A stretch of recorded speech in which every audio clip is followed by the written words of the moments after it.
Hey guys, thanks for checking out the IRONMAN Texas course info, tips and tricks, and Q&A. So kind of like it says, that's what we're going to be doing here. I'm going to go over each section of the IRONMAN Texas course, provide some tips along the way, and then in the end, answer your questions. So I anticipate having quite a few of those questions. I'm not sure I will get to all of them, but I will follow up with those that I don't get to this evening. I'll follow up with you via email tomorrow or maybe the day after, as soon as I can get to everyone. So there in the Go To Webinar widget there on your screen, there is a questions tab. Go ahead and submit your questions there. You can start submitting your questions now. I may answer your questions here in the first part, but we'll be going through those. And again, I'll get to as many of those as I can. But if I don't get to yours this evening, I will follow up with you in the next couple days later this week. My name is John Mayfield. I am a full-time triathlon coach. I have the privilege of doing this as my job and my career. I am passionate about working with athletes, especially those racing the Ironman distance. It is really something unique. It is something special, and it just brings me great joy to work with athletes that are racing in the Ironman events.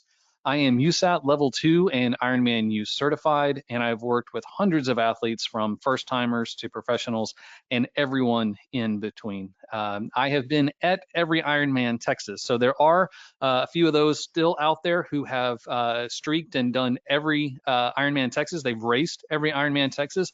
I have not. I've actually only raced it once myself, but I have been at every Ironman Texas since the inception back in 2011. So I've been through the old course, the intermediate course, the year of the storms, kind of seen it all.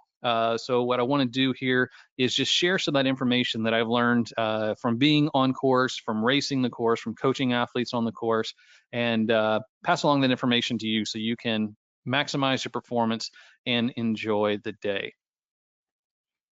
So a couple things to take care of before the race. Keep in mind you have to check in by Thursday. So as a Saturday race, there is no Friday check-in. You do have to be checked in by Thursday. Every year I'll hear from folks who will say, oh, well, my flight arrives Friday morning. Can I still check in? The answer is no. It's Ironman has said this over and over again. You definitely have to check in by Thursday. So make sure that your travel arrangements have you able to check in by then. So another recommendation is to check in early and take care of your bike and gear bag drop early. So my recommendation is as soon as you get into town, you can make your way down there to the check-in area. Go ahead and get that knocked out. Check out the Ironman Village while you're there, and then move on to those other things. Get off your feet, save your energy, that sort of thing. And then same thing on Friday before the race when you have to drop your bike and your gear bags. Do that earlier than later. Get it knocked out so that you can move on to those other things that you need to take care of the day before the race, including resting up and getting to bed and having your dinner and all that early. Mark your gear bags and your personal needs bags. So your gear bags will be left outdoors overnight. The Woodlands is there on the Texas Gulf Coast. It is going to very likely be quite humid overnight. It could potentially rain. The only thing that is distinguishing your bag from thousands of others exactly like it is a little vinyl sticker. Now, time and time again, unfortunately, I have seen these stickers come off. And once that happens, there's nothing to distinguish that bag from everyone else's that is lined up all there with it. So my recommendation here is to write your number in Sharpie on your bag. I write it all over mine, so it's super easy to spot, super easy to see. So if my sticker does fall off, my number is still plastered all over that bag. So I'll know exactly which one is mine, no confusion, anything like that. Now, the other thing I'll do is use some brightly colored duct tape, tear off 6 to 9 inches or so, and just plaster that all over that bag as well, so that as I am coming through and I'm approaching my bags, I'm starting to look for mine. I don't necessarily have to look for that little number that's on there, but I can see the brightly colored orange or pink or green duct tape that's on it, and it's going to be a lot easier for me to find. So do something to your bag to make it stand out a little bit. Don't do anything that's going to interfere with someone else's bag or one of the volunteers. So streamers, balloons, nothing like that, but never had any issues with the duct tape. Stay hydrated. I'll say this race is kind of sneaky in that it's kind of springtime, but in the greater Houston area, April is really starting to become summer. The weather can kind of go both ways. You can have a relatively cool day, or you can have a pretty hot day. As I mentioned before, chances are it's going to be quite humid. So especially if you're not used to that climate, if you've been perhaps up north all winter, not really experienced any heat, it's going to be very, very important for you to stay hydrated in the race. We'll talk about that a little bit, but it's also critical that you stay hydrated in the days leading into the race. So as I mentioned, when you go down to the Ironman Village to check in, it's going to be outdoors. It's going to be exposed to the sun. If you go to one of the athlete briefings, same thing. You're going to be on your feet in a parking lot, exposed to the elements. So my recommendation for race week is always have a water bottle with you, and preferably have electrolyte in there as well. So maybe some electrolyte tabs, something like that, just so that you are always topped off on your hydration and your electrolytes. That way you arrive at the start line fully topped off and ready to go.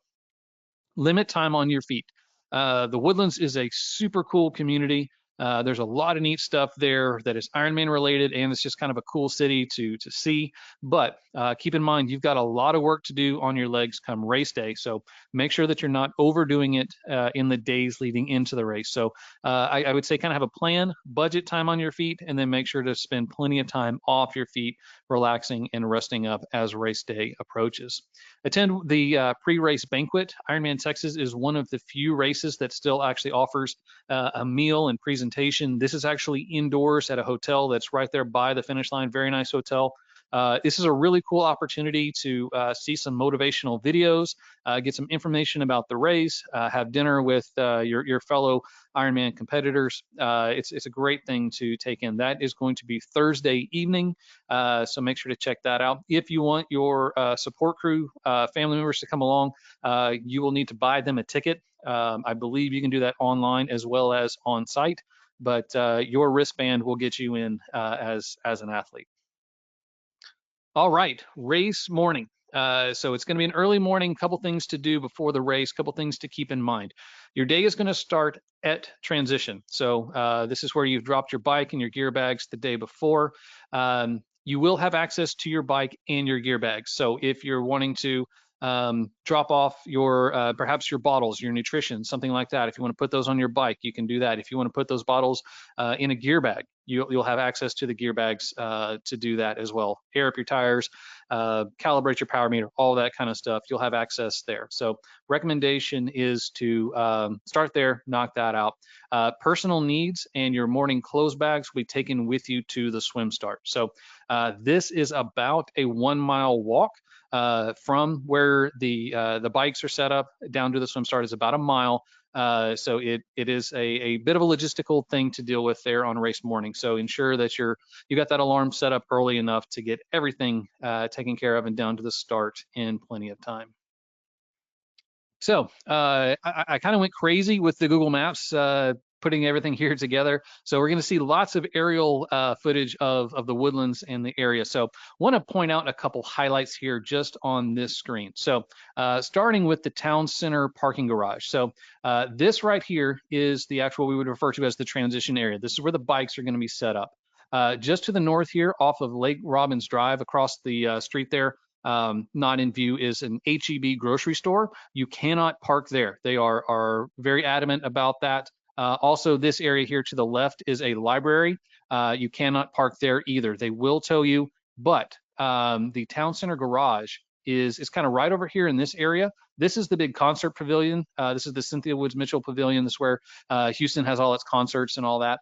There's a parking garage directly across here. So that is available to you to park. So it's super easy to park there in the morning, walk across, and do everything that you need to do in transition. This is also not that far from the finish line. So after you have your amazing race and you got to come back, pick up your bike and all that, it's actually pretty strategically located. So my recommendation is to park there in that town center garage. Again, it's going to be kind of right across there from more so the concert pavilion than the transition area. But keep in mind, don't park in the HEB, but it's almost, this garage is almost adjacent to the parking lot for HEB. As mentioned, this is the transition area we refer to. This is where the bike racks are going to be set up. The swim start, as I mentioned, is a mile, about a mile away. It can be accessed either along the canal or through Lake Robbins Drive. Also pictured here is the swim canal. This is the swim finish, the infamous canal that you guys will be traversing. Then the swim exit is right in here. So that's where you'll be coming out. When you do, you'll come out of here, take a left, and then take a right. Your bike gear bags will be situated right along this section of the path right here. From there, you'll head into this area where the change tents will be set up. These are not the actual change tents, but there will be some large tents set up in this area specifically for Ironman. So you'll transition, you'll head in, you'll grab your bike, and the bike out is through this end of the park. This is actually a park. It's open for recreation normally. So you'll head up through the park, and then you'll head out to the right on Lake Robbins Drive. You'll go out, have an amazing 112-mile ride, and then come back in on Lake Robbins Drive, hang a left, and this is where you will be handing off your bike to the amazing volunteers that will be re-racking your bike for you. You'll come back down through the park area. Historically, the run gear bags have been in this area, so you will grab that run gear bag, head back into the change tent, and then head out onto the run course. So the run course starts right here and then heads off this way. Also, a couple things of note, the super cool, super fun, always a great source of energy, Hippie Hollow is right down here. So even though it is right across from the start, you've got several miles to run before you get to experience that for the first of 3 times. And then further down Six Pines, down this side of the canal, you'll head off to that amazing finish line. More on all that here to come in just a couple minutes. So as I mentioned, I spent a whole lot of time on Google Maps, just kind of checking out the area and finding good ways to demonstrate what you guys were going to be seeing and experiencing on race day. And I just thought this was super cool. So as I was going across the bridge, there's just so happens to be a triathlete member of Team Sparrow there on his bike. So this actually is a pretty good view of the swim course. North Shore Park is right here. This boat ramp is where the actual swim start will be. You'll head off this way towards the South Shore Park and then enter the canal right over here. So that's just a good representation. You can see how wide the lake is. It's not particularly wide. It is pretty long, so you'll head down there, U-turn, and come back. So the swim start is a self-seated rolling start. You will enter via the boat ramp. So this right here is a very large parking lot. So once you've done everything at the transition area, you'll head over here to the swim start. You'll get queued up in this area. This is, your family can come down. There are several porta potties. Basically, this whole side of the parking lot is lined with lots of porta potties. So sure, there's a line, but it does move relatively quickly. There are quite a few. Once you've taken care of all that, you'll get lined up according to your expected swim time. And then again, you'll enter the water via that boat ramp that we saw just a minute ago. So couple swim start tips: get queued early. Like everything else, that line is going to get longer and longer. It can be harder and harder to find exactly where it is that you want, especially if you're towards the faster end. They have some barricades that can be hard to get around. So go ahead and get in line and start settling in, start thinking about your day. Don't queue slower than expected. So again, you're going to be lined up based on your expected swim time. Some may say, yeah, I'm going to be a little conservative. I may hang back a little bit. I would actually recommend against that. If anything, between us, I would say cheat up a little bit.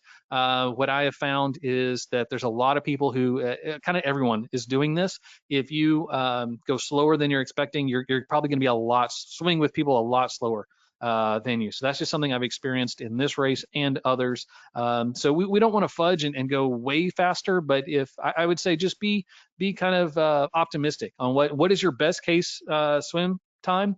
Go with that and queue up there. Don't panic. I know that's easier said than done. I know some people have absolutely no problem getting in open water. Others do. Others, you may have never had an issue in open water, but for some reason on race morning, you may experience a panic attack.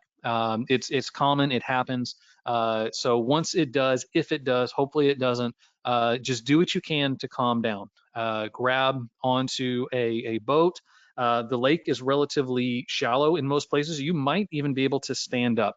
So just do what you can to calm down, collect your thoughts, collect yourself, and then start on to the swim. Same thing if it happens while you're out there, just grab a kayak, take a couple deep breaths, make sure that you're in good health, no medical issues going on. If there is, obviously flag down one of the volunteers out there or the medical professionals that are out on the boats, and they will get you taken care of. Something that you can do to help offset this is settle in and get in some sink downs. So sink downs are just basically that. You go under the water, you exhale, you get kind of comfortable just being in that water, resurface, catch a fresh breath of air, go down again. Sure, this is going to count against your time. You may lose 30 seconds, you may lose a minute, but in the grand scheme of things, if this enables you to swim comfortably without having those panic attacks, without having to stop, it's going to be time well spent. So do what you need to do to settle in early on.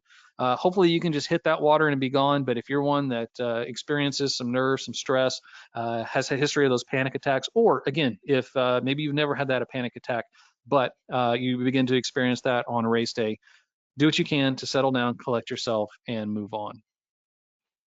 So this is a view from the water itself. Again, this is that boat ramp. We can see this is that parking area where everyone is queued up, and you'll come in through there.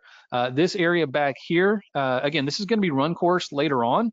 Your personal needs bags are set up over on this side of the park, and then over here along the right side of the screen is where all those porta potties are going to be lined up for you. So a couple thousand of your closest friends that you're going to go for a little swim with there on race day. Lots of excitement, great buzz down there on race morning. Again, your support crew and your family is welcome to come down there and spend those last couple minutes with you before you jump in the water. So again, just kind of a high level view here. This bridge right here is where we saw that triathlete earlier. This is actually where the mass start days used to start from. So everyone would kind of huddle up here under the bridge, and they would start the mass start that way. So this area or this direction over here to the right, this is from transition. So you can take the path or the road. You'll be coming up Lake Woodlands, come across that bridge, and head into the transition area in the morning. This is also run course, as I mentioned. So the same route that you're taking, or a very similar route that you'll be taking from transition to the swim start, is actually your first mile or so of the run course. So you'll be coming over this Lake Woodlands Drive along the path. You'll run across the bridge, actually do a lap around the park here where the swim start is. As I mentioned, personal needs bags is over here on this side. So you'll have your first opportunity to hit your personal needs bags about 1.5 miles in or so, and then exit the park and then head out, continuing back along Lake Woodlands. We can kind of see it here a little bit. We'll see more in just a second of the canal entrance. So this right here is where the canal starts. And this is something a little bit new, something I noticed in these aerial photos. I live on the south side of Houston. The Woodlands is on the far north side of Houston, so I've not been up there probably since last year's race. But it looks like there's some new construction here. So it looks like there's maybe a new bridge to swim under, which those are actually kind of cool. There's a couple bridges that you'll go under as you swim through the canal. So we'll be sure to check that out in the days before the race. But so we can see here, nice, smooth, easy ramp down there to the water. So again, settle into your pace and do exactly what you need to do to start off the race right. So here's an aerial of the full course, as mentioned, starting here in North Shore Park. The first segment of the race is down this way, short U-turn, head back. And then again, this is where all this new construction is. You can see here it's not even fully developed. It appears to be a new bridge that is accessing the construction over there. So it looks like you'll swim under a new bridge and then enter into the canal, and then exit over here at the swim exit where we saw earlier. Here's a picture of the infamous or famous canal. Chances are, unless kind of like these guys, unless you're in the top 5 or so, it's not going to be nice and smooth like this. So with everyone swimming in a nice single file line, expect it to be much more chaotic as the first few swimmers come through. Once you exceed about 55 minutes it really begins to get more crowded. As you get into that hour and a half to 2 hour, this actually can get quite crowded in here. But find your space, keep going. It's actually a really cool part of the swim. As you can see, there's spectators right there. A lot of times we'll see spectators just actually walking along side their athletes, so it's a really cool motivation. And then right up here, you can kind of see where it widens. You'll make a left turn around that last buoy, and you'll head to the swim exit. So, couple swim tips, kind of goes without saying. To quote Dave Matthews, don't drink the water. There's a lot of courses at Ironman kind of have a reputation for being a little funky. I would say of all of them, the Ironman Texas swim course is most known for having questionable water quality. Yeah, sure, it's safe. There are thousands of people that swim in it every year, but inevitably, I hear of people every year having some stomach issues.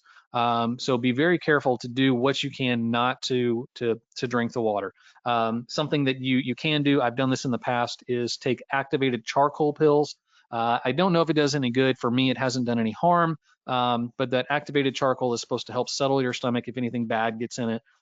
So I've done that a couple times in my open water practices before, made sure everything was good to go, no issues. So I've done that before on some of my open water swims that are a little questionable, definitely like Ironman Texas is. So maybe that's a tip for you to consider. Break the course into thirds. For me, especially as a day as big and as long as Ironman, I have to break it down into manageable segments. It's how do you eat the elephant? One bite at a time. So take as many little bites as you can to get you through this very long day. So my strategy on the swim is to break the course into thirds. So right here, it's pretty obvious what those thirds are going to be. It's the first stretch out.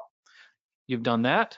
You can do that again, right? You've done it once, you can do it again. So you're just swimming back to where you started, and then you enter the canal. So these segments are about equidistant. You're going to be spending just within a few minutes of each other on each one of these segments. So break that down, check them off. So I've done the first segment, I'm good. Now I only have to do that 2 more times. I've done it once, I can do it 2 more times. Now you're back. So again, now I'm out of the major part of the lake and I'm in the canal. So all I have to do is finish this. The canal is the fun part. That's where I see the spectators. I'm swimming under bridges. I'm marking those off as I go bridge to bridge. And then eventually I'm going to see that big red turn buoy where I know that swim exit is going to be. Sight often. A nice thing about this is, as we saw how narrow the lake and the canal is even more narrow. So you got some opportunities to sight off the shoreline, but we can see the shoreline, especially in the lake, is pretty jagged. The last thing we want to do is swim any extra. So the way to produce your fastest swim split is to swim straight. Don't swim any extra yards more than you have to. How do you do that? By sighting off and ensuring you're swimming in a straight line. Find your comfortable place. As I mentioned, especially as more time goes by, more people are in the water, it's going to get more and more crowded. So some of you guys may be very comfortable right on that buoy line, right in the mix where you're going to have some contact. Others, that may freak you out and you may just want to get away. So find wherever it is that you are comfortable. Something to consider is there are 4 turn buoys on this course. You're going to have one, obviously, at each one of these turns down here. You'll have one as you enter the canal, and then there's a turn buoy right at the very end. You go around just to get to the swim exit. Those are the only buoys you actually have to go around. All the buoys along these lines are just sight buoys. You do not have to necessarily stay to the right. Sometimes they'll even say that, but according to the rules, you only have to go around those red turn buoys. So you may find some nice clean water inside the buoy line. Everyone's probably going to be over there to the right. So there may be some nice clean space to the left. And a lot of times, especially in a course like this where you have the out and back, you're going to have a lot of the kayaks and lifeguards and those type of folks in there. They may be pushing you back to the other side. But I would say maybe just kind of walk that line between where those guys are set up in that buoy line. If that's where you're comfortable, you can find some nice clean water, go with that. And then, as I mentioned before, the canal is narrow and will get crowded. One last thing I want to point out here on this screen is the Woodlands Methodist Church is right here. It's almost across. It's just a short walk. You may want to utilize this, or really more your support crew, if they're coming down here to the swim start, utilize this for race day parking. It can actually work out quite nicely. Again, it's Saturday, so they're not having services or anything like that. Never had any issues. In fact, I believe they actually offer their parking lot as volunteer parking. So if you have support crew that's going to come down there to the swim start, that is a good opportunity for them to park. And then it's just a short walk over. Don't stand up in the canal. This is kind of one of those kind of known things. The canal is a little bit funky. There's a lot of construction going on. There's a lot of construction material at the bottom of the canal. So if possible, don't stand up in the canal. It probably is on average, I'm guessing 3 to 4 feet deep. So most folks could stand, but again, you're not exactly sure what it is that you're going to be standing on. Keep swimming until you touch the exit ladder. This is always kind of a rule of thumb for any open water swim. It is going to be easier for you to swim than it is to walk. So in this case, it's a little different in that they do have a submerged ladder. There's going to be lots of volunteers there that are going to just yank you out of the water. So it's going to be real easy. If you're ever doing like a beach exit, that same tip applies. Keep swimming until your hand touches the water. Keep swimming until you can't swim anymore, because you're going to be more efficient. It's going to be easier to swim through that water than it is to walk. I know you're probably going to be tired of swimming, ready to get on your feet, but keep swimming until you get there to the very end. All right, as you exit the swim into transition, as we saw before, you're going to hit the swim exit, come right along here to the left, hang a right, grab your gear bags, head into the change tent. There you will drop that gear bag off, head into this area where your bikes will be racked, and then head out to the right. The mount line is somewhere in this area. Generally, you'll head out to the right there onto the bike course. So a couple of tips for T1, be efficient. We don't want to lose a bunch of time here. I've seen athletes that spend 15, 20 minutes in transition and they're just kind of camping out. That can really add up. That can cost you a PR, or a worst case scenario, can actually cost you to miss a time cutoff. So be efficient in there. I say efficient, don't rush, but know exactly what it is that you need to do. What are the things that you're doing? Plan them out, practice them in advance, and then execute them efficiently there on race day. Pack minimally. That meaning don't pack anything in there in that bag that you don't need, you don't have to have. Now, I will occasionally pack something in there and kind of have it be a game day decision whether I take it with me or not, but I try to keep all that to a minimum so I don't have to really think about a whole lot.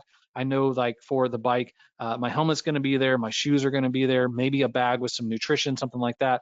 But really not much else than that, just so it's super quick, super easy, and I can get out of transition as quickly as possible. Consider a go bottle. So this is something my friends at Precision Fuel and Hydration told me a while back, and I've really enjoyed adopting this into my race plan. So obviously, we're not taking in nutrition on the swim, so it's been probably at least an hour, if not 2 hours, since or more since we had the opportunity to take in any nutrition. So we're a little bit behind on that. It's time to get going. So that go bottle for me is just a water bottle with, I usually put about 8 ounces of water in it, 8 to 10, 12 ounces, something like that. I have a kind of a mega dose of my electrolytes and then calories as well. So generally feeling pretty good out of the swim. Usually I'm thirsty because, again, I've not been drinking that water. So it actually goes down quite nice. It's great. So that is just going to give me a little bit of that thirst quench. It's going to start my hydration. It's going to jumpstart my electrolyte and calorie intake, again, just to help replace that which I've lacked while on the swim. And I'm going to be settling in on my bike headed out there. So that go bottle, again, pack that in your bike gear bag, have it with, again, for me, it's water, it's electrolytes, it's calories, just to get everything jump started as I head out there onto the bike course. So here's the transition area set up in morning, thousands of beautiful bikes and lots of great volunteers there in the area to help you locate your bike, help you get started, help you find the bike out and get on your way. All right, so what I've done here is actually kind of dissect the bike course into the north and the south part. So again, we're kind of approaching this in segments and eating this big old elephant one bite at a time. So the north part of the bike course is the section that is going to take you from the city of the Woodlands to the Hardy Toll Road. It's approximately 20 miles on the first part. It's a little bit shorter than that on the way back. And there are several short segments. This part is totally flat. So as you exit transition, you'll kind of meander, wind your way kind of through the city of the Woodlands, get out of town a little bit, and head out here on Woodlands Parkway. This is just shy of 5 miles out and back. In fact, you can see the 5 mile mark is out here. It's just an out and back segment that you're only going to do on the way out. You will not be doing this segment on the way back in. I was a little bit surprised when I did the race how long this was. It felt like I was never going to reach that turnaround. So just know that you're going to be riding out this way to the 5 mile mark. You'll come back and basically pass where you started and then begin to head south towards the Hardy Toll Road. You'll hit the 10 mile mark and then kind of same thing. You'll have some short 90-degree turns that are going to eventually get you down there to the toll road. So a couple tips for this part of the bike course on the way out. Settle in and be patient. You're still going to be high on nerves and excitement. You've hopefully just had an amazing swim, but you're still getting used to going from that horizontal swim position to a vertical cycling position.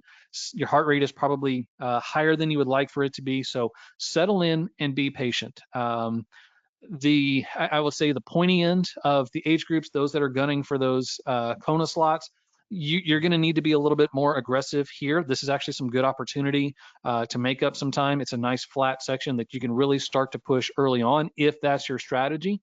I would say for those that are really more not necessarily looking to qualify for Kona, not ultra competitive. Maybe you're just racing yourself and trying to have your best day possible, looking still for your fastest time possible.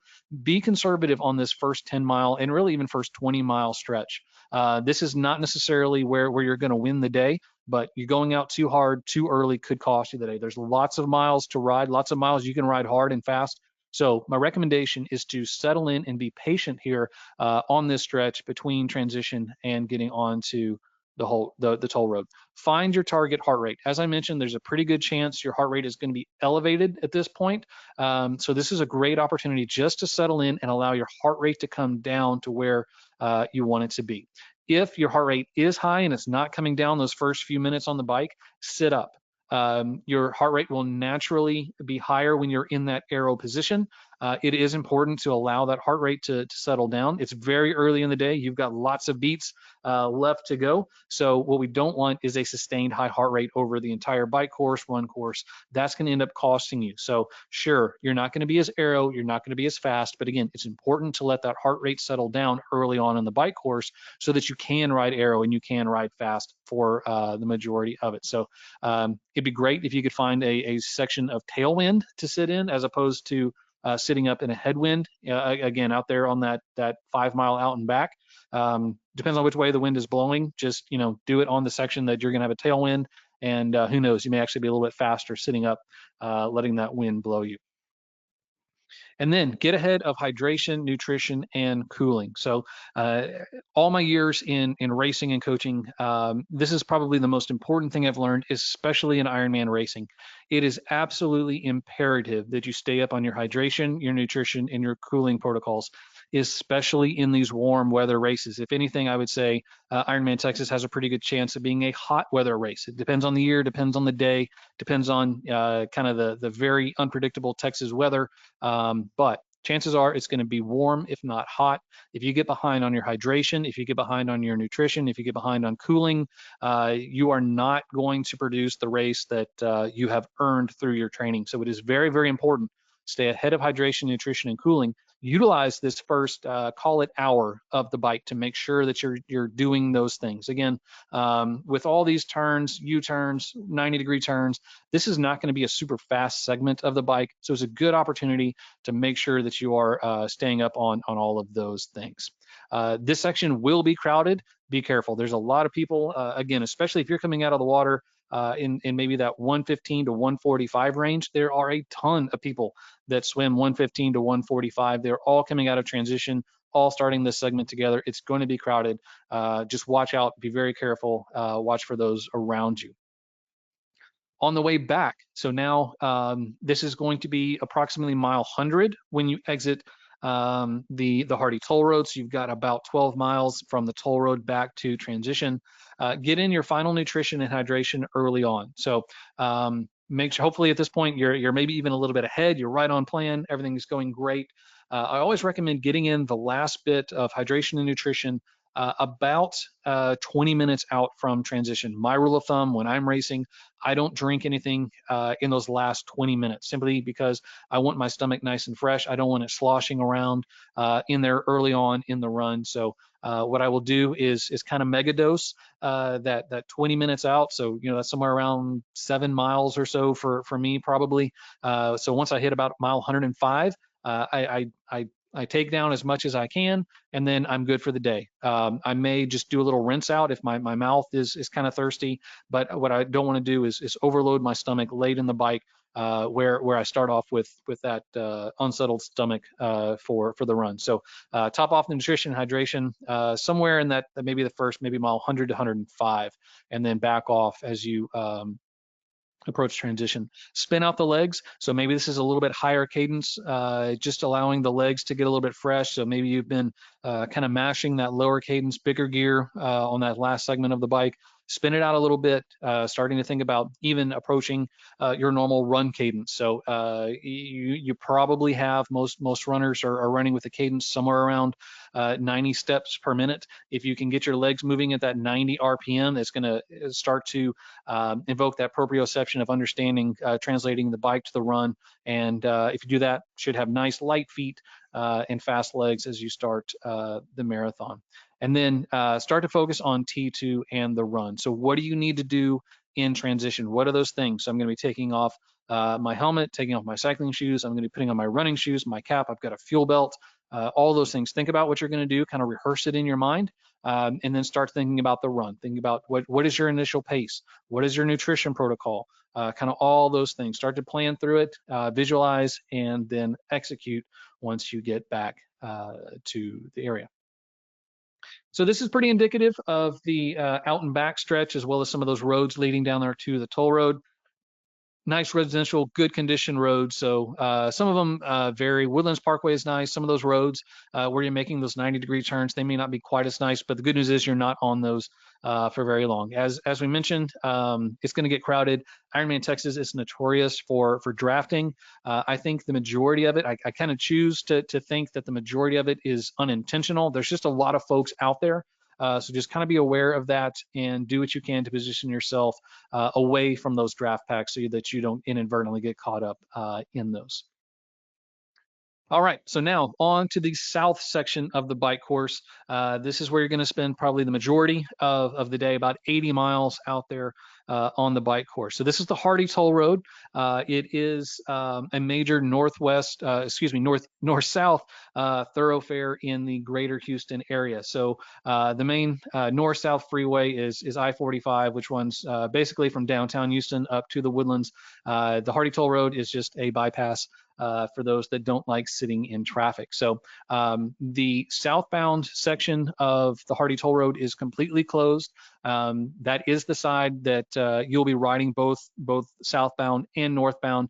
There is still traffic on the northbound side, but it is totally separated, no issue with vehicles. So the great news is once you get on the Hardy Toll Road, we don't have to worry about any vehicular traffic other than perhaps the officials, your motorcycles, emergency vehicles, that sort of thing. But there are not going to be any cars, regular traffic driving on there. So it's great. So again, it's almost exactly 20 miles each way. So we're going to have 4 segments here. Again, eating this elephant one bite at a time, you can do 20-mile bike ride, no problem. You just have to do it 4 times here while you're on the toll road.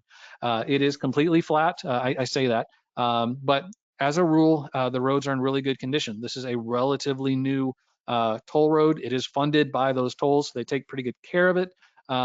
And really the only thing that is going to prevent this from being a completely flat course is there are a couple overpasses. So those intersecting roads, good news is there's no lights or anything like that you have to go through once you're on the toll road. There are some overpasses that go over those intersecting roads. That is all your elevation gain, is simply riding over those overpasses. None of them are particularly steep, anything like that. They do break it up nice. You get a nice little speed boost as you're rolling down them. But again, nothing we would call a climb or anything like that. Your personal needs bags are available one time, and that is going to be either at mile 60 or mile 100, which is right there, kind of at the top of the loop. So one thing that I think is kind of interesting, and one thing that is really unique about Ironman Texas, is you can see down here. This is Houston. This area right here, kind of where the STO is, that is downtown Houston. So Houston is the fourth largest city in the United States. It is a massive city. Several million people live here, including myself and many of my friends. So it's actually quite interesting to see that we have an Ironman bike course that almost U-turns right here in a downtown area. So most of these Ironman courses are somewhat further out. They're in smaller areas. A lot of them kind of go off into the countryside. But even here, we're effectively going through a bunch of suburbs, even as we approach the woodlands. So kind of a unique course in that it is very urban, very densely populated in this area. So kind of unique. So a couple tips for the south side of the bike course. Prepare for wind. This was a big story last year in the 2022 race. There was a strong wind out of the south. So this is obviously, this course, as I mentioned before, does run south and then north. Downtown Houston is approximately 50 miles from the coast, so this is coastal. So that is the predominant direction the wind is going to be coming from. Now, obviously, that can change, but chances are, if we are in a normal weather pattern with nothing else going on, chances are, if there's wind, it is quite likely going to be out of the south. So that means that that is going to be miles 20 to 40, and then on the second loop as well. So kind of prepare for that. Get a sense of where that wind is coming from in that first 20 miles, so you'll know what to expect when you get out here onto the toll road. Keep an eye on the flags. Which way are the flags pointing? If they're pointing where you've been, then you've got a headwind once you hit the toll road. If they're going with you, then you're going to have a tailwind as you head south. So again, prepare for that and strategize for that. Now, last year it was a pretty stiff wind, and those that raced last year would disagree. They would say it was a very stiff wind. So yeah, it was a pretty strong wind, and it can get windy. This course is totally exposed. It's a freeway. So there's really nothing out there to block the wind, break it up. So if the wind is blowing, you're going to experience it. The good news is you will never have it for more than 20 miles at a time, and every headwind will eventually turn into a tailwind. Bad news is every tailwind will eventually turn into a headwind. So a couple tips for that is, when you are experiencing that headwind, be patient, know that you're going to make it, and then be careful, obviously. Then when you're riding that tailwind, either knowing you've got a headwind pending or you've just been through a section of headwind, make sure that you get caught up on the nutrition, the hydration, and the cooling. It's pretty common to get behind. You may be head down. It may be you may be a little nervous about taking your hands off the handlebars to reach bottles and drink and eat and all those kinds of things. So it can be common to get behind if you're fighting a headwind for a time. So make sure that you're getting caught up.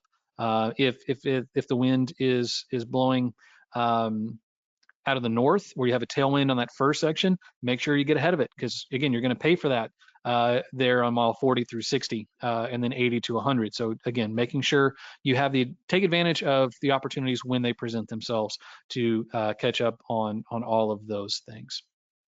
Prepare for monotony. Some folks handle this better than others. I was not a huge fan of the toll road. I thought I would enjoy it. I thought it would just be nice and easy, but there were times when it got quite mind-numbing. So effectively, it's like 3, 4, 5 lanes wide. It is nice, bright white cement. It's a freeway. So what is within your range of vision as you are in the air position, looking, that safe direction ahead of you? You're not going to see a whole lot. Even if you did sit up to look around, there's still not a whole lot to see. For the vast majority of it, there is a train to the east and some residential areas to the west, but not a whole lot to look at. So all those hours that you've spent in the basement, mindlessly riding your trainer are going to prepare you to do well out there on the Hardy Toll Road. I already mentioned staying ahead of hydration and cooling protocols. I'm going to say it again because it's that important. Mind your position to avoid drafting. We already talked about this a little bit. It's that which starts out there on that north section of the course is going to continue on the south course. There are no turns, there are no hills like that generally can break up some of these packs. That is why we see so many of these large packs out there. So again, mind your position, know where you are. These can be quite dangerous. You may be overtaken by a pack of 20 cyclists. So just kind of be aware of that, know what's going on behind you, know who's overtaking you, be in communication with those that are passing you as well as those that you are passing, just to make sure that everyone stays safe.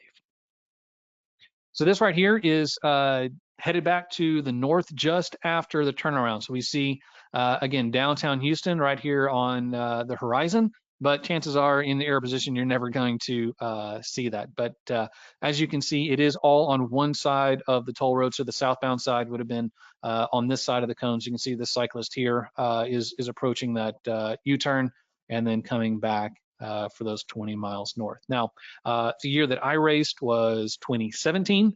We actually experienced a front moving through. So we actually experienced very high headwinds as we were headed to the north. So kind of different from the traditional as you're headed south towards the water. We had that front coming through. So again, it really depends on what the weather is for the day, but you never really know exactly what it is. So this is one of those, I'll let you know on next Saturday morning what direction the wind is blowing and how hard it's blowing. All right, so you've gone out there, you've had an amazing bike ride, crushed the 112 miles, set a new PR, and you have also set yourself up for a smoking fast run. So as I mentioned before, you'll come in here on Lake Robbins Drive, kind of like you went out, left turn in.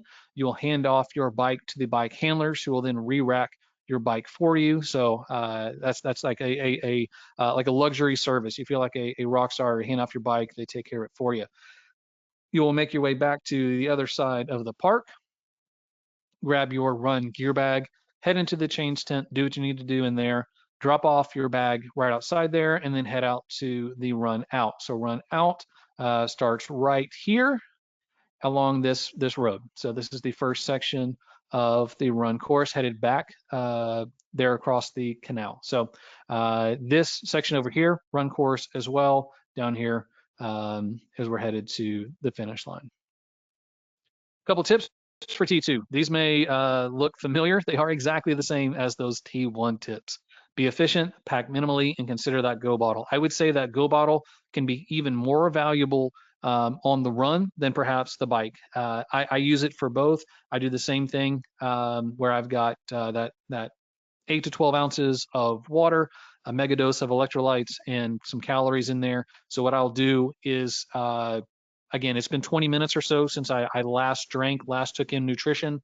I'll just take in maybe half that bottle there in transition and then kind of nurse the rest of that bottle over the first half mile to a mile, kind of depending on how the day is. If it's hot, I may get that water down quicker, just again, knowing that my sweat rate is higher, knowing that I need additional hydration.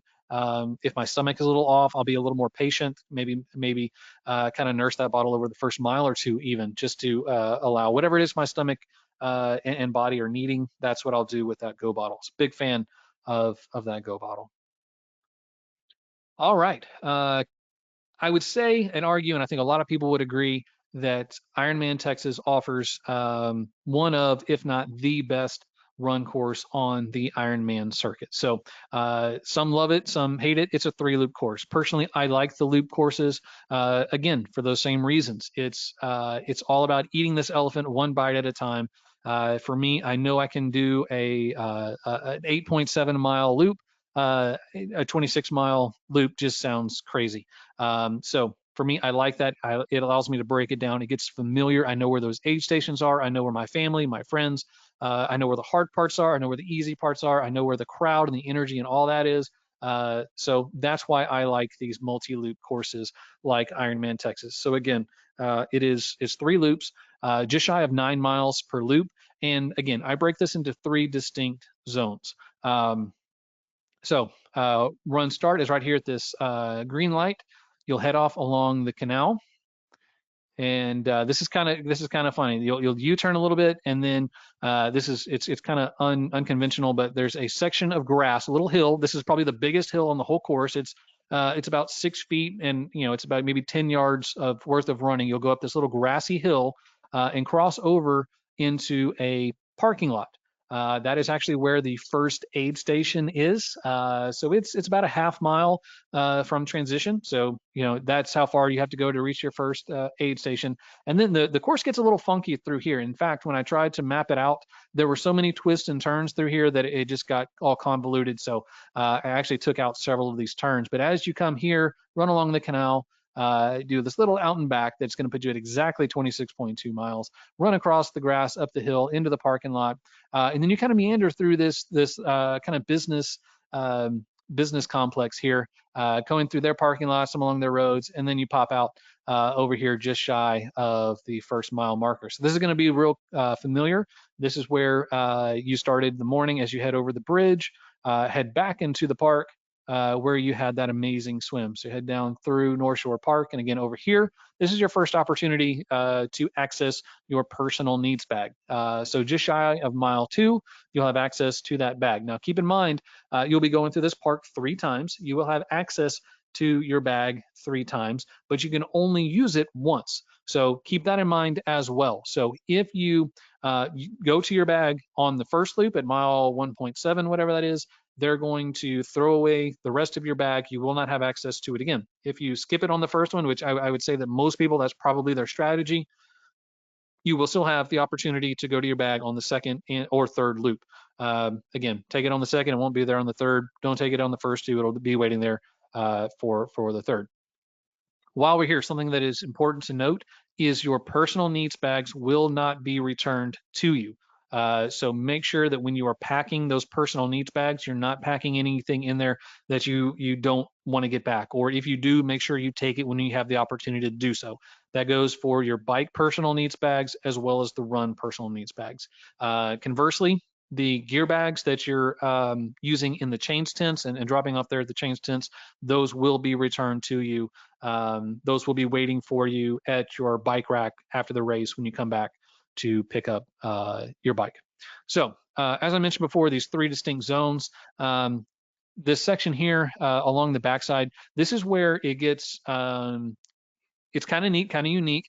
The Woodlands has these really nice, really wide paths. So I'd say they're 2 or maybe even 3 times as wide as your typical sidewalk.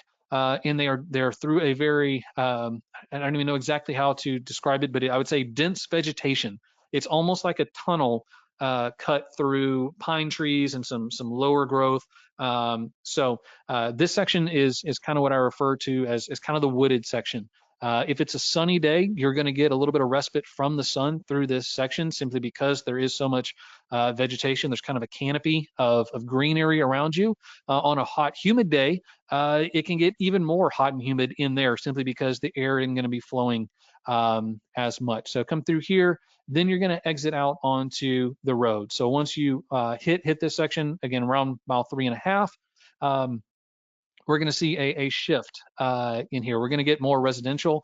And then especially as we turn in here and we complete kind of miles 4 through 6. This is a very unique neighborhood. There's some unique architecture and there are some impressive houses along here. I remember really struggling on and hurting late in my marathon and thinking, man, I bet there's a really comfortable bed up in one of those palatial houses that would be really comfortable to go climb in right now. But don't be tempted to.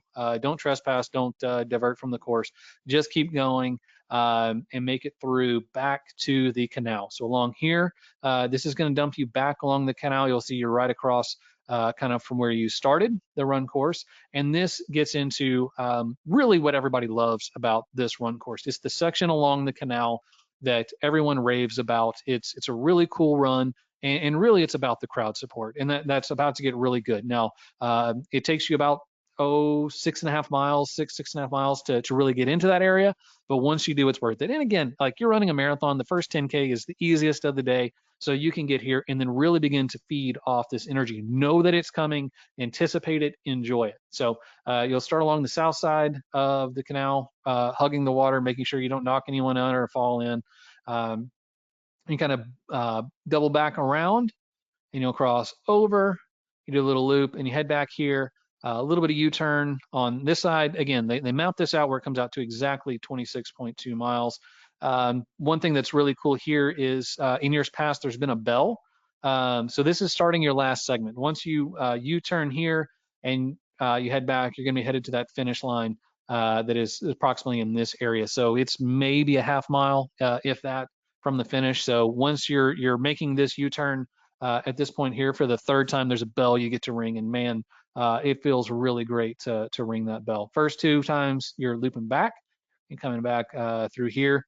This is that hotel. It's the Waterway Marriott. It's right under the finish line. This is where the welcome banquet is, and the awards banquet the following day. So this is a very popular area, a lot of restaurants, bars, great spectator area. It does get a bit crowded, but that's all the better for you guys out there. Tons and tons of energy right in here. So really enjoy that, soak it in. And then as you head back, you'll go right back where you started, kind of past those change tents, do it all over again, and then you do it again before heading to the finish line. The sections will get dark after sunset, especially this section back here. As I mentioned, you're in pretty dense vegetation. So if you're going to be out there later in the day, this section will be quite dark. Also some sections over here as you're going through this parking lot. The Woodlands lives up to its name. There's just pine trees everywhere, including even in this kind of industrial area. It is quite wooded, so this will get dark. Neighborhood has some pretty decent street lighting, enough that you're going to be able to see your footing. And then same thing once you're along the canal, there's lighting there as well. So really, it's kind of this western half of the course that will get dark after sunset. So again, if you're going to be out there later in the day, maybe an hour after sunset, maybe consider packing a light in your personal needs bag or something like that. But grab it when you have the chance. Otherwise, you're not going to get it back. All right, run course tips. Take advantage of those three loops and utilize what I refer to as three loop pacing. So kind of my rule of thumb is this first loop, first 8 or 9 miles, is definitely held back. Definitely some restraint here for the vast majority of us that are just out there racing ourselves, looking to set a PR, looking to have our best, fastest run that we've ever had. I would say this is a great technique to utilize. Whatever your pace is, this first loop should feel very easy. It should be slower than that goal pace, maybe 15, maybe even 30 seconds slower. This first loop should be very, very easy. You should complete this first loop feeling like that was a great warm up. I really didn't feel like I did much. Let's get going. I can almost promise you that no one ever says, you know what, I really took that first loop too easy. I should have pushed more. That simply doesn't happen. So I kind of stand by that. Loop 2, you begin to pick it up. You're kind of holding more of that goal pace. This should be, kind of that pace you expected to run. You should start to feel it. It should feel like you're working a little bit, but still not really, really pushing. And then as you begin to start that third loop, maybe not necessarily, you still got 9 miles to go, and you've done a whole bunch of miles to date. So I would say from here, begin to pick it up as you can. Maybe it's a build over the entire loop. Hopefully you've got a little bit of fuel left in the tank. Again, chances are you didn't take that first loop so easy that this third loop, you're just going to be running 5K pace, but hopefully you're able to sustain your run. What we see is that chronic run, walk out there where so many athletes are they're overcooked. They went out too hard. They're behind on nutrition, hydration, electrolytes, and they're out there doing that Ironman shuffle. We don't want that to be you. So make sure you're staying up on all those things and you're pacing accordingly, pacing conservatively to where you're still able to run and hopefully in a best case scenario, run your fastest loop as that third loop. I know it's Ironman. That doesn't happen all that often, but those that are very disciplined in their nutrition, hydration, and pacing absolutely can produce a negative split at the Ironman distance. As I mentioned, stay hydrated, stay cool. Even as the sun begins to set, it's going to start to feel cool. Humidity is going to start to come up. That's kind of one of the things about this greater Houston area. As the temperature begins to drop, the humidity begins to increase. So it's not even necessarily going to give you a huge break. If again, depends on what the forecast is going to do, depends on how late you're out there. But again, stay hydrated, stay cool. Take something from every aid station. This may just be a cup of ice that you're going to chomp on. Maybe it's just some cold water to dump on your head. So you may not even necessarily need to consume something, but I always say take something. It's there for you. It's going to be beneficial. It's going to be advantageous to take it. So take something from every aid station. And as you begin to approach that next aid station, plan what it is that you need. My rule of thumb on the run is I take a gel every other aid station. So I know that I took one at the last one. So this next one, I'm going to get in some water, some ice, maybe some cola, something like that. And then as I begin to approach that next aid station, I know it's time for a gel. So I'm going to take a gel and I'm going to make sure to drink some water along with that, so that I can get the osmolality right, so that I can absorb that gel. So whatever it is that you need, make sure to take something from every aid station. You paid for it. They're out there for you. Take advantage of it. And then, as I said before, feed on the energy, especially as you're on that eastern side of the course. It does get a little lonely out there on the west side, so maybe make a friend, something like that. But really feed on that. I will say the energy there there along the canal is I would say unlike any other race that I have experienced. And then help your fellow athletes. Like I said, there on the western side, it's going to be lonely. It's just going to be you and the athletes. So make a friend. And I will say there's really something remarkable, kind of when you get out of yourself and you help those others. There's great value in that. You're going to get a boost of energy, and perhaps even if your day isn't going real well, invest in someone else. And I'm pretty confident that will begin to turn around for you. So here's the famous Hippie Hollow. This section is right across from the transition area. So again, it's about 6.5 miles in. I'm not sure how many years they've been doing this, but it's a lot. They may go back to 2011 as well. Lots of noise, lots of energy, lots of fun. As I just mentioned, feeding on the energy. There's a ton of energy there in Hippie Hollow. They kind of welcome you to this section that is along the canal. So it's kind of your start of kind of the fun. And this is also a great kind of beginning your red carpet real early. Once you hit Hippie Hollow, you're down to those last couple miles, then you're headed to the finish. So speaking of, make sure to ring that bell and really take it in. As I mentioned, there's that U-turn in the northeast corner of the course. Again, it's been there historically, so I'm hoping it's there again. Just kind of a cool thing that it's very, very satisfying to ring that bell and say, yeah, I'm done. This is loop 3. I am no longer having to bypass that sign that says to the finish. I am headed to that amazing finish line. Clean up. So zip up your kit, fix your hair a little bit, wipe the snot and the blood and the tears away. This is where you're going to have these pictures that are going to be on your Christmas card and your Facebook profile and everything else for the next year. So clean up a little bit and then make sure to take it all in. This is something that is unique, especially if it's your first time. But I've done 10 Ironman, and it's the reason I keep coming back again and again. It's the whole reason that I'm going to train and spend the money and do all those things just so that I can experience this finish line again. It really is that unique. It's that special. So don't miss it. Be present in this moment and really just seek to make memories because it really is something special. And something that's neat about Ironman Texas is once you make that U-turn, you ring the bell. Twice before, you would have seen kind of a Y in the road, and one would say laps 1 and loop 2, and then there's one that says to the finish. So once you split off there and you're headed to the finish line, you've still got, gosh, I would say a quarter to half a mile to go.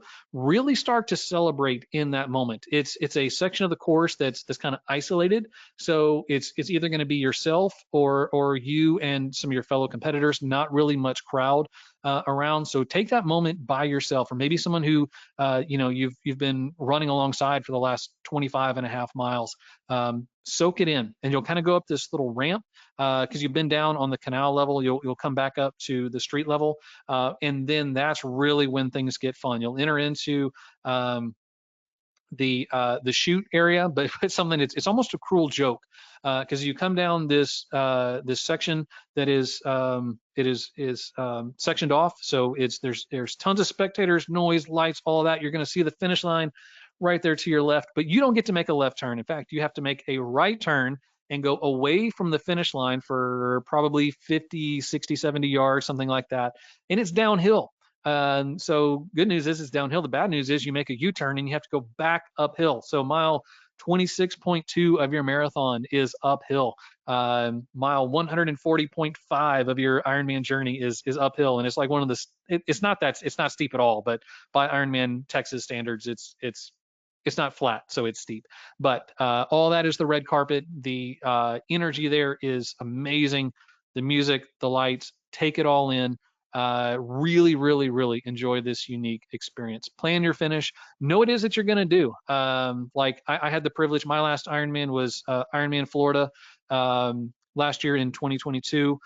It was Mike Riley's second to last Ironman in the U.S. So I knew he was going to be there, and fortunately, I caught him when he wasn't on break, and that was my finish line. And I knew that's what I was going to do. I know Mike personally, so it was really just a privilege to take just a moment there and connect with Mike as I was crossing that finish line. But whatever it is, maybe for you, it's whatever it is, celebrate the way you want to celebrate and have fun there at the finish. Find some space. What I mean by this is something you've done largely on your own. So cross that finish line by yourself. Don't get caught up in a crowd. Let it be about you. It's okay to be about you. Or, again, like I said, if you've made that friend, maybe cross the finish line together with them. My first Ironman, I was step for step with my good friend and training partner. So, we obviously wanted to finish together. So we had that special moment, but plan it is what you want to do. But maybe if you're kind of in a crowd, maybe just hang back a little bit, let them go, and then get yours. And then I say all the high fives. There's going to be people, fans of all ages, kids to old adults, lining there with their hands out. For me, I'm one, I like to give the high fives. I like to take the high fives. So that's me. I would say the one thing not to do, and we'll see this, in my opinion, far too easy, but it's just my opinion. Folks will be sprinting right down this red carpet, and it's their fastest pace they've done all day, and it really just misses this special opportunity. So I would say, especially once you step onto that red carpet, really just soak it in, take your time, don't be in too much of a hurry to rush that moment away. Listen for your name to be called and to be declared an Ironman. Again, it takes a little bit of presence, but just know that it's coming, and that's something you're not going to want to miss. All right, that's what I got. I'm going to move on to the questions. We've got several here. Again, we're already, man, I talked a long time. I apologize for that. I think we're already pushing our time, but I'm going to get through a couple of these questions here. And again, all the ones that I don't get to now, I will respond to you later this week via email. So I'm gonna go through these, find some quick ones that I can address quicker than later, because I know you guys are Ironman in training and y'all want to get to bed. Will it be wetsuit legal? This is another one of those questions that's asked me next Saturday morning. Ironman Texas goes back and forth. Some years it is wetsuit legal, some years it is wetsuit optional. So it will at least be wetsuit optional. So if the water temperature on race morning is above 76.1, it will be what we refer to as wetsuit optional, where you can wear a wetsuit, but you are going to start behind everyone that doesn't. And then you are not going to be eligible for Kona slots or age group awards. If it is below 70, if it's 76.1 or below, it will be wetsuit legal, and everyone can wear the wetsuit. Tell me about the gear bags and the personal needs bags. So, okay, this is something that is largely unique to Ironman racing. Your typical triathlon, even a 70.3 on race morning, you'll set up your bike on the rack, and then you'll set up everything there on the ground next to the bike, or perhaps even on the bike. So at Ironman, there is none of that. The only thing on the bike rack is the bike itself, or only thing at the bike rack is the bike. Everything else goes in a gear bag. So, for example, in your bike gear bag, the one thing you absolutely have to have is a helmet. Your helmet cannot be on the bike. You have to have a helmet. So it has to go in that gear bag. Most folks will also have cycling shoes. And then from there, it becomes kind of personal, what it is that you're going to want to have with you out on the bike. Maybe it's nutrition, maybe it's a change of clothes. You can. I saw that question come across. Do you have to towel change in the change tents? No, you can get fully naked in those change tents. They are specific to men and women. There's lots of that in there. So you do what you need to do. Some folks will change into a fresh, dry kit. Others will just go through quickly. But then, as I mentioned before, those bags will be returned to you. So as you go through grabbing your bike gear bag, you put on your helmet, put on your cycling shoes, whatever else, you'll repack that bag with your wetsuit, swim skin, goggles, swim cap, whatever it is, drop that off. They will return that bag to your bike rack. It'll be waiting there for you after the race. Same thing, once you come through, grab your run gear bag. Most folks are going to have a pair of running shoes in that bag, cap, visor, race number belt. Again, whatever it is that you're going to want to have on the marathon course, you'll pack in that run gear bag. When you come through the change tent in T2, you will repack that bag with whatever else doesn't go with you out there onto the run course. So your helmet and whatever else, pack in that bag, they'll return it to your bike rack.